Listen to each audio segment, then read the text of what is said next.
Assalamualaikum warahmatullahi wabarakatuh.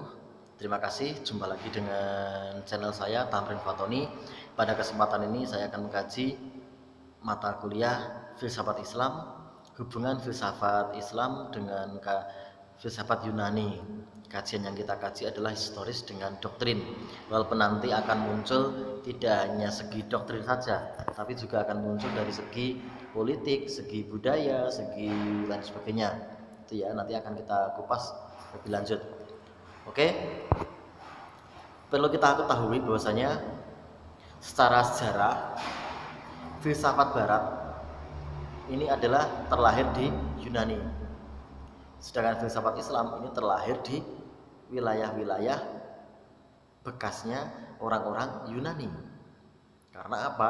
Masa itu dijelaskan ada perluasan politik kaum muslim ke kawasan Eropa, karena pada masa khalifah ini Islam mengalami perluasan Eropa, Afrika, sampai Cina, sampai Asia. Ini adalah perluasan wilayah untuk agama Islam. Nah, lahirnya filsafat Islam ini adalah di wilayah-wilayah luar Arab, seperti itu ya.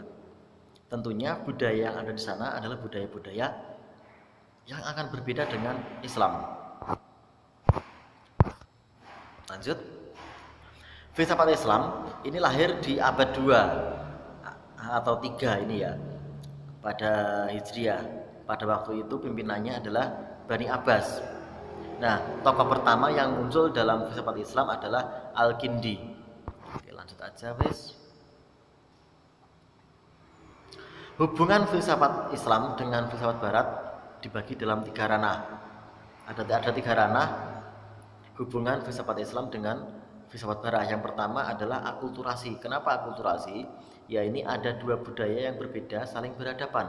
Ada budaya Islam dengan budaya non-Muslim. Ini saling berhadapan. Ada budaya Timur Tengah yang datang ke Eropa dengan budaya orang-orang Eropa asli. Ini bersinggungan, berhadapan. Bagaimana penyelesaiannya? Di sini akan kita kaji. Nah, dimulai dari penerjemahan karya-karya filsafat Yunani. Ya, ini ya, sudah mulai ada penerjemahan. Tentunya apa? Kenapa kok diterjemahkan? Karena untuk dipelajari, karena untuk dibaca, diambil hikmahnya. Ini tujuan-tujuan diantaranya kenapa ada istilahnya penerjemahannya. Oke, contohnya ini, karya-karya pemikir Syria sudah ada itu sudah terbit, kemudian diterjemahkan ke dalam bahasa Arab. Seperti contoh ini ada ilmu filsafat, ada ilmu kedokteran, ini diterjemahkan. Tujuannya tentunya untuk dipelajari, dipahami, dan ketika ada keilmuan-keilmuan bisa dimanfaatkan. Kemudian di area Greco Oriental, sebelah utara dan timur, ada penerjemahan ilmu kimia, astronomi, filsafat, dan ilmu alam. Yang kedua yaitu ranah integrasi. Maksudnya apa sih integrasi? Memunculkan pengakuan terhadap kebermanaan suatu budaya oleh budaya lain, lalu aspek-aspek perbedaan antara keduanya coba dihilangkan. Kenapa dihilangkan? Agar tidak terlalu bentrok gitu ya. Semisal ini Al-Kindi dengan teorinya sinkretisme misalkan, kemudian memadukan agama dengan filsafat. Contohnya ada akal dan kenabian. Akal dan kenabian sama pentingnya. Keduanya merupakan sumber paling berharga bagi pengetahuan mengenai hakikat tertinggi. Jadi akal itu berpikir sangat dalam, bebas, radikal. Kenabian pun juga sangat penting untuk dipelajari. Kemudian Ibnu Rushd mengatakan, belajar filsafat tidak hanya halal, namun bahkan dianjurkan oleh agama Islam. Al-Farabi mengatakan, Nabi dan filsuf siapa? Tokoh filsafat. Nabi dan filsuf mengambil pengetahuan dan sumber yang sama, yakni akal aktif. Tidak ada perbedaan dalam jenis maupun kuantitas pengetahuan pada keduanya. Yang berbeda apa? Ini terletak cara mencapai akal aktif dan cara menjelaskan pengetahuan itu kepada orang lain.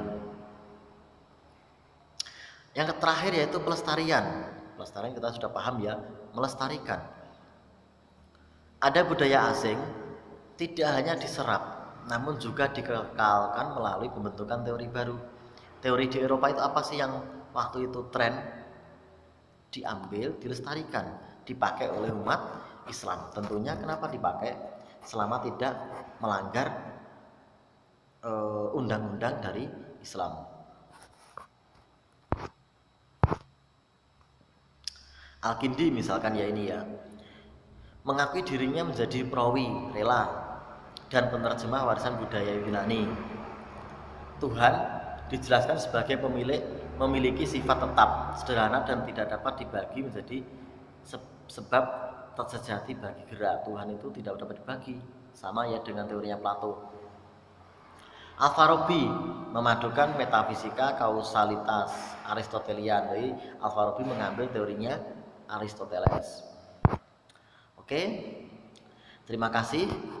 Semoga bermanfaat. Ada pertanyaan, kritik dan saran silakan cantumkan di kolom komentar. Sekian dari saya, ada kurang lebihnya mohon maaf. Akhirul kalam, wallahul muwaffiq ila aqwamit thoriq. Wassalamualaikum warahmatullahi wabarakatuh.